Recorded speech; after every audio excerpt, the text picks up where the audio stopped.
Hello, അസ്സാം വലൈക്കും, നമസ്കാരം. അപ്പോൾ ഇന്നത്തെ നമ്മുടെ റെസിപ്പി എന്ന് പറയുന്നത് നിങ്ങൾക്ക് തമ്പനയിൽ കണ്ടപ്പോൾ തന്നെ മനസ്സിലായിട്ടുണ്ടാവും, ഒരു ഫിഷ് കറിയാണ്. അപ്പോൾ ഈ ഒരു ഫിഷ് കറി എന്ന് വെച്ച് കഴിഞ്ഞാൽ ഏറ്റവും സിമ്പിളായിട്ടുള്ള ഫിഷ് കറിയാണ് കേട്ടോ. നമ്മുടെ ഫിഷ് കറി നമ്മൾ പല രീതിയിൽ ഉണ്ടാക്കാറുണ്ട്, പക്ഷേ ഇത് ഏറ്റവും സിമ്പിളായിട്ടുള്ളൊരു ഫിഷ് കറിയാണ്. മാത്രമല്ല നല്ല കിടിലൻ ടേസ്റ്റ് ആയിട്ടുള്ള ഫിഷ് കറിയാണ്. ഇന്ന് നമ്മൾ ചെയ്യുന്നത് നമ്മുടെ കോട്ടയം സ്റ്റൈലിലുള്ള ഫിഷ് കറിയാണ്. അപ്പോൾ നമ്മുടെ ഈ ഒരു ചാനൽ ആദ്യമായിട്ട് കാണുന്നവരാണ് നിങ്ങളെങ്കിൽ ഒന്ന് സബ്സ്ക്രൈബ് ചെയ്തിട്ട് സപ്പോർട്ട് ചെയ്യാം കേട്ടോ. സബ്സ്ക്രൈബ് ചെയ്യുന്നവർ അതിൻ്റെ തൊട്ടടുത്ത് ഒരു ബെല്ലൈക്കണും കൂടെ കാണാം, അതുകൂടെ ഒന്ന് പ്രസ് ചെയ്തിട്ട് അതിൽ നിന്ന് ഓൾ എന്നുള്ള ഓപ്ഷൻ സെലക്ട് ചെയ്തിട്ട് വെക്കുക. എങ്കിൽ മാത്രമേ ഇനി നമ്മുടെ ചാനലിൽ അപ്ലോഡ് ചെയ്യുന്ന വീഡിയോസ് എല്ലാം നിങ്ങൾക്ക് കറക്റ്റായിട്ട് ആ ഒരു നോട്ടിഫിക്കേഷൻ കിട്ടുള്ളൂ. അപ്പോൾ നമുക്ക് എങ്ങനെയാണ് നമ്മുടെ ഈ ഒരു കോട്ടയം സ്റ്റൈൽ ഫിഷ് കറി നല്ല ടേസ്റ്റി ആയിട്ട് വളരെ എളുപ്പത്തിൽ ചെയ്തിട്ട് എടുക്കുക എന്നുള്ളത് നോക്കാം. അപ്പോൾ എല്ലാവർക്കും അറിയാമല്ലോ, നമ്മുടെ ഫിഷ് കറി എന്നൊക്കെ പറയുമ്പോൾ നമ്മൾ മൺചട്ടിയിൽ വെക്കുന്നതിൻ്റെ ടേസ്റ്റ് മറ്റു പാത്രങ്ങളിൽ വെച്ചാലൊന്നും കിട്ടില്ല. അതുകൊണ്ട് തന്നെ നമ്മുടെ ഈ ഫിഷ് കറി ഇന്ന് നമ്മൾ ചെയ്യാൻ പോകുന്നത് ഒരു കുഞ്ഞു മൺചട്ടിയിലാണ്.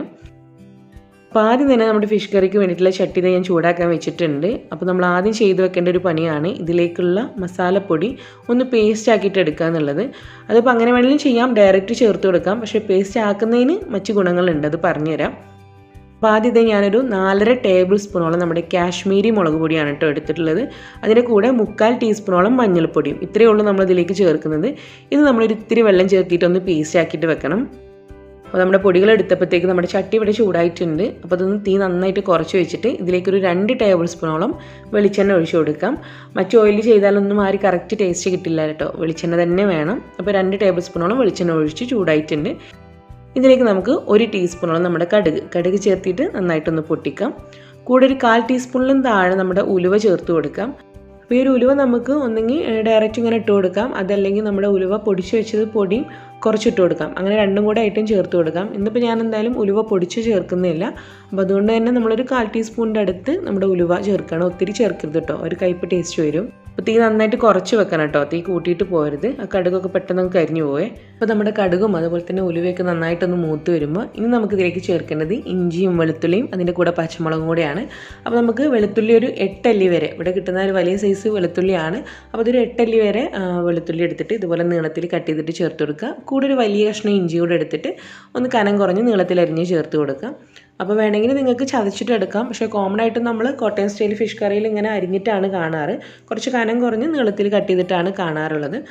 അപ്പോൾ അതും കൂടെ നമ്മുടെ ഈ ഒരു വെളിച്ചെണ്ണയിലേക്ക് ചേർത്ത് കൊടുത്തിട്ട് ഒന്ന് മൂപ്പിച്ചിട്ട് എടുക്കുക. ഒത്തിരി കളർ മാറാൻ വേണ്ടിയിട്ടൊന്നും നിൽക്കണ്ട, ജസ്റ്റ് ഒന്ന് വഴറ്റിയിട്ട് എടുക്കുക. ഇനി നമുക്ക് ഒരു 3 അതല്ലെങ്കിൽ 4 പച്ചമുളക് ചേർത്ത് കൊടുക്കാം. പച്ചമുളക് ഇതുപോലെ ഒന്ന് നെടുകെ കീറിയിട്ട് ചേർത്ത് കൊടുത്താൽ മതി. ഇനിയിപ്പോൾ എരിവ് കുറച്ച് വേണമെന്നുള്ളവർക്ക് അതിനനുസരിച്ചുള്ള പച്ചമുളക് ചേർക്കാം കേട്ടോ. അപ്പോൾ എല്ലാം കൂടെ നന്നായിട്ടൊന്ന് വഴറ്റിയിട്ട് എടുക്കുക. ഇനി നമുക്കിതെല്ലാം കൂടെ ഒന്ന് മൂത്ത് വരുമ്പോൾ ഇതിനകത്തേക്ക് ചേർക്കുന്നത് നമ്മുടെ ചെറിയ ഉള്ളിയാണ്, അതായത് ഷാലറ്റ്സ് ആണ്. നമ്മളിതിൽ സവാള ഒന്നും ഉപയോഗിക്കുന്നില്ല കേട്ടോ, ചെറിയ ഉള്ളി മാത്രമാണ് ഉപയോഗിക്കുന്നത്. അപ്പോൾ അതിപ്പം എണ്ണത്തിൽ പറയുകയാണെന്നുണ്ടെങ്കിൽ ഒരു 10 മുതൽ 15 വരെ. ഇതിപ്പോൾ വളരെ ചെറുതായതുകൊണ്ട് ഒരു 10-20 ഉണ്ടാവും. അപ്പോൾ ഇത് ഒത്തിരി വലിയ ചെറിയുള്ളിയൊക്കെ ആണെങ്കിൽ ചെറുതായിട്ടൊക്കെ ഒന്ന് കട്ട് ചെയ്തിട്ട് ഇട്ട് കൊടുക്കുക. അതല്ല ഇതുപോലെ ചെറുതാണെങ്കിൽ ജസ്റ്റ് ഒന്ന് കീറിയിട്ട് ഇട്ട് കൊടുത്താലും മതി, അതല്ലെങ്കിൽ ഇങ്ങനെ ഡയറക്റ്റ് ഇട്ട് കൊടുത്താലും മതി. അപ്പോൾ അതുകൂടെ ചേർത്തിട്ട് വീണ്ടും വഴറ്റിയിട്ട് എടുക്കുക. ഇനി നമ്മൾ തീ നല്ലപോലെ തന്നെ കുറച്ച് വെച്ചിട്ട് നമുക്കിതിലേക്ക് എടുക്കുന്ന നമ്മുടെ മസാലപ്പൊടികൾ, ഞാൻ നേരത്തെ കുറച്ച് വെള്ളം ഒഴിച്ച് വെച്ചിട്ടുണ്ടായിരുന്നു. അപ്പോൾ നന്നായിട്ടൊന്ന് പേസ്റ്റ് ആക്കിയിട്ട് എടുക്കുക. ഒത്തിരി അങ്ങോട്ട് എന്താ പറയുക, നമ്മൾ ലൂസാക്കിയിട്ട് പോകരുത് കേട്ടോ, നല്ലൊരു കുഴമ്പ് പരുവത്തിൽ വേണം നമ്മളത് മിക്സ് ചെയ്തിട്ട് എടുക്കാൻ. അപ്പോൾ ഇതൊരു പാത്രം റെഡിയാക്കിയിട്ട് വെക്കുക. ഇതിലേക്ക് ഞാൻ ഒരു തണ്ട് കറിവേപ്പില കൂടെ ഈ ഒരു സമയത്ത് ചേർക്കുന്നുണ്ട്. അപ്പോൾ കറിവേപ്പില കൂടെ ചേർത്തി നമ്മുടെ ആ ഒരു കൊച്ചുള്ളി ഇങ്ങനെ ചെറുതായിട്ട് ഇങ്ങനെ ട്രാൻസ്പെറൻ്റ് ആയിട്ട് വരുന്നൊരു സമയമാകുമ്പോഴത്തേക്കാണ് നമ്മൾ ഈ ഒരു മസാല നമ്മളിവിടെ പേസ്റ്റാക്കി വെച്ച് ചേർക്കുന്നത്. അതായത് നമ്മുടെ കാശ്മീരി മുളക് പൊടിയും കൂടെ നമ്മുടെ മഞ്ഞൾപ്പൊടിയും. അപ്പോൾ ഇതിനകത്തിപ്പോൾ ഞാൻ നമ്മുടെ എരിവുള്ള മുളക് പൊടി ഉണ്ടല്ലോ, അത് ചേർക്കുന്നേ ഇല്ല. അപ്പോൾ അത്യാവശ്യം കുറച്ച് നന്നായിട്ട് എരിവൊക്കെ വേണം എന്നുള്ളവർക്ക് നമ്മുടെ ഈ ഒരു മുളക് പൊടി എടുക്കുന്നതിൻ്റെ കൂടെ തന്നെ നമ്മുടെ എരിവുള്ള മുളക് പൊടി കൂടെ മിക്സ് ചെയ്തിട്ട് എടുക്കാം. അതല്ലെങ്കിൽ നമ്മൾ ഈ എടുക്കുന്ന പിരിയമുളകിൻ്റെ പൊടി, അതായത് നമ്മുടെ കാശ്മീരി റെഡ് ചില്ലി പൗഡർ തന്നെ കുറച്ചും കൂടെ കൂടുതലായിട്ട് എടുക്കാം. അപ്പോൾ നിങ്ങളുടെ ആ എരിവ് നിങ്ങൾ അഡ്ജസ്റ്റ് ചെയ്തിട്ട് കൊടുക്കുക. ഇന്നിപ്പോൾ നമ്മൾ എടുത്തിട്ടുള്ളത് 4.5 ടേബിൾ സ്പൂണ് നമ്മുടെ കാശ്മീരി മുളക് പൊടിയും കൂടെ 3/4 ടീസ്പൂൺ മഞ്ഞൾപ്പൊടിയാണ് കേട്ടോ. അപ്പോൾ നമ്മൾ ഈ ചേർക്കുന്നത് പേസ്റ്റായിട്ട്. അപ്പോൾ അതുകൂടെ ചേർത്തതിന് ശേഷം എല്ലാം കൂടെ നന്നായിട്ടൊന്ന് മിക്സ് ചെയ്തിട്ട് എടുക്കുകയാണ്. അപ്പോൾ നമ്മൾ ഫ്ലെയിം ഈ ഒരു സമയം ഒന്ന് കുറച്ച് വെക്കണം, കാരണം പൊടികളൊക്കെ ചേർത്തിട്ട് നന്നായിട്ടൊന്ന് മൂപ്പിച്ചെടുക്കണം. അപ്പോഴേ ഫിഷ് കറി നല്ല ടേസ്റ്റും നല്ല കളറൊക്കെ ഉണ്ടാവുള്ളൂ. അപ്പോൾ നമ്മൾ ചെറിയ തീയിലിട്ടിട്ട് 1-2 മിനിറ്റ് ഇതുപോലെ തന്നെ ഒന്ന് വഴറ്റി കൊടുക്കുക. അതിന് ശേഷം നമ്മൾ നന്നായിട്ട് ഇങ്ങനെ കളറൊക്കെ ഒന്ന് ഡാർക്കായിട്ട് ചെറുതായിട്ട് ഇങ്ങനെ ഓയിൽ ഇങ്ങനെ സെപ്പറേറ്റ് ചെയ്ത് വരുന്ന പോലെ തോന്നും, നന്നായിട്ട് ഈ പൊടികളൊക്കെ ഒന്ന് മൂപ്പിച്ചെടുക്കുന്ന സമയത്ത്. അപ്പോഴാണ് ഇനി നമ്മൾ അടുത്ത് ചേർക്കേണ്ടത്. അപ്പോൾ ഇനി നെക്സ്റ്റ് നമുക്ക് ഇതിനകത്തേക്ക് ചേർക്കാനുള്ള നമ്മുടെ കുടംപുളിയാണ്. അപ്പോൾ ഓൾറെഡി ഞാനിവിടെ കുടംപുളി വെള്ളത്തിൽ സോക്ക് ചെയ്ത് വെച്ചിട്ടുണ്ട്. നല്ലപോലെ ഒന്ന് കഴുകിയെടുത്തിട്ട് വെള്ളത്തിലിട്ട് വെക്കുക. ഈ ഒരു സൈസിലുള്ള 3 കുടംപുളിയാണ് കേട്ടോ നമ്മൾ ഈ ഒരു ഫിഷ് കറിയിലേക്ക് എടുക്കുന്നത്.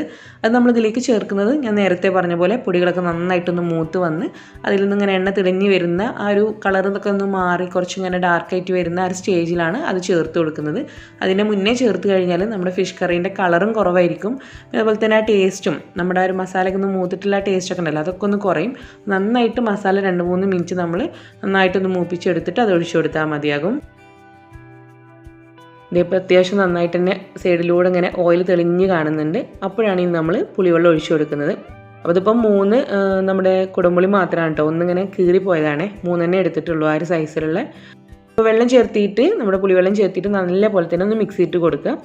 നമ്മുടെ ഫിഷ് മുങ്ങി നിൽക്കാൻ അത്രയും വെള്ളം വേണം നമുക്ക്. അപ്പോൾ വീണ്ടും ഈ ഒരു ബൗളിൽ ഒരു ബൗൾ വെള്ളം ഒഴിച്ച് കൊടുക്കുന്നുണ്ട്. ഒരുപാട് വെള്ളം ഒഴിച്ച് കൊടുക്കണ്ട കേട്ടോ. കാരണം നമ്മുടെ ഈ ഒരു ഫിഷ് കറി എന്ന് പറഞ്ഞാൽ ഒത്തിരി അങ്ങ് വെള്ളമായി കഴിഞ്ഞാൽ ടേസ്റ്റ് ഉണ്ടാവില്ല. ചെറുതായിട്ട് ഇങ്ങനെ ഒന്ന് വറ്റിയിട്ടിരിക്കുന്ന ഒരു അവസ്ഥയാണ് ടേസ്റ്റ്. ഈ ഒരു സമയം ഇതിലേക്ക് വേണ്ടിയിട്ടുള്ള ഉപ്പ് കൂടെ ചേർത്തിട്ട് നന്നായിട്ടൊന്ന് ഇളക്കി മിക്സ് ചെയ്തിട്ട് എടുക്കുക. ഇനി നമുക്കിതിൻ്റെ തീ കൂട്ടി വെച്ചിട്ട് നമ്മുടെ ഈ ഒരു ഗ്രേവി ഇത് നന്നായിട്ടൊന്ന് തിളപ്പിച്ചിട്ടെടുക്കാം. എന്നതിന് ശേഷമാണ് നമ്മൾ ഫിഷിൻ്റെ പീസസൊക്കെ ചേർത്ത് കൊടുക്കുന്നത്. അപ്പോൾ ഇനി നമുക്കിത് അടച്ചു വെച്ചിട്ട് ഒരു മീഡിയം ഫ്ലെയിമിൽ നന്നായിട്ടൊന്ന് തിളപ്പിച്ചിട്ട് എടുക്കുക. അപ്പോൾ നമ്മൾ ഇന്ന് ഈ ഒരു കോട്ടയം സ്റ്റൈൽ ഫിഷ് കറി ചെയ്യുന്നത് നെയ്മീൻ വെച്ചിട്ടാണ് കേട്ടോ. ഞാൻ ആദ്യമേ പറയാൻ വിട്ടുപോയതാണ്.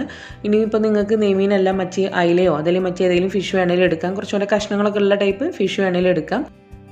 അപ്പോൾ നന്നായിട്ട് ക്ലീൻ ചെയ്തെടുത്തിട്ടുള്ള 3/4 കിലോ നെയ്മീനെ വെച്ചിട്ടാണ് ഇന്ന് നമ്മൾ ഈ ഒരു ഫിഷ് കറി ചെയ്യുന്നത്. അപ്പോൾ ഇത് നമ്മുടെ കറി നന്നായിട്ട് തിളച്ച് വരുന്നുണ്ട്. അപ്പോൾ ഒന്ന് നന്നായിട്ട് ഇളക്കി കൊടുത്തിട്ട് വീണ്ടും ഉപ്പ് ടേസ്റ്റ് ചെയ്ത് നോക്കുമ്പോൾ ഒരു ഇത്തിരി കുറവ് തോന്നി. അപ്പോൾ അതുകൊണ്ട് വീണ്ടും ഞാൻ കുറച്ചും കൂടെ ഉപ്പ് ചേർക്കുന്നുണ്ട്. അപ്പോൾ ഞാൻ എപ്പോഴും എൻ്റെ വീഡിയോസ് കാണുന്നവർക്ക് അറിയുന്നുണ്ടാവും ഉപ്പ് ആദ്യമേ കോരിയിടില്ല. കുറേശ്ശെ മാത്രമായിട്ടാണ് ഉപ്പ് അധികം ചേർക്കാറ്. കാരണം ഉപ്പ് കൂടിപ്പോയി കഴിഞ്ഞാൽ നമുക്ക് നല്ല പാടല്ലേ. അപ്പോൾ അതുകൊണ്ട് കുറേശ്ശെ ഉപ്പ് ചേർത്തിട്ടാണ് ഞാൻ എല്ലാ റെസിപ്പിയും ചെയ്യാറുള്ളത്. അപ്പോൾ നമ്മുടെ ഉപ്പൊക്കെ കറക്റ്റ് ആയിട്ടുണ്ട്. ഇനി നമുക്ക് നന്നായിട്ട് തിളച്ചുകൊണ്ടിരിക്കുന്ന ഈ ഒരു കറിയിലേക്ക് നമ്മുടെ ഫിഷിൻ്റെ പീസസ് ഓരോന്നായിട്ട് ഇട്ട് കൊടുക്കാം. ഫിഷ് പീസസ് ഇങ്ങനെ ഇട്ട് കൊടുക്കുമ്പോൾ നമ്മൾ ഒന്നിന് മുകളിൽ ഒന്ന് വരാത്ത രീതിയിൽ അങ്ങനെ വെച്ച് കൊടുക്കുക കേട്ടോ. അങ്ങനെ ആകുമ്പോഴാണ് കറക്റ്റ് ഒരേ സമയം എല്ലാ ഫിഷ് പീസസും ഒരേപോലെയൊക്കെ കുക്കായിട്ട് കിട്ടുക. മുകളിൽ ഇങ്ങനെ ഇട്ട് കൊടുക്കാതെ ഓരോ വശത്തായിട്ട് ഇട്ട് കൊടുക്കുക.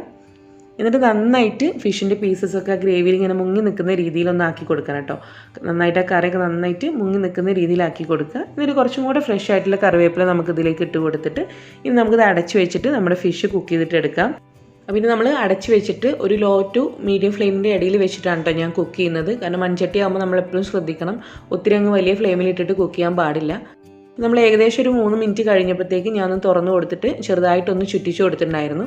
പിന്നെ വേറെ കാര്യം, നിങ്ങളടുത്ത് നമ്മുടെ ഉലുവ പൊടിച്ചതിൻ്റെ പൊടി ഉണ്ടെന്നുണ്ടെങ്കിൽ നിങ്ങൾ ആ പൊടി കൂടെ കുറച്ച് ചേർത്ത് കൊടുക്കുക.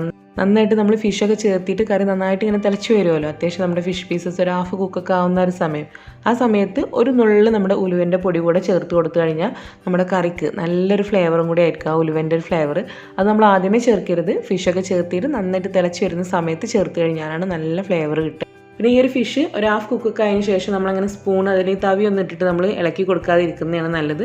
കാരണം നമ്മുടെ ആ ഒരു ഫിഷിൻ്റെ പീസസ് ഒക്കെ ഇങ്ങനെ ഉടഞ്ഞു പോകാൻ ചാൻസ് ഉണ്ട്. അപ്പോൾ അതുകൊണ്ട് 2 ഭാഗം പിടിച്ചിട്ട് ഒന്ന് ചുറ്റിച്ച് കൊടുത്താൽ മാത്രം മതി, നമ്മൾ അടി പിടിക്കുന്നതൊന്നും ഒഴിവായി കിട്ടാൻ വേണ്ടിയിട്ട്. പിന്നെ നമ്മൾ തീയും കൂടെ ഒന്ന് ശ്രദ്ധിക്കാം കേട്ടോ.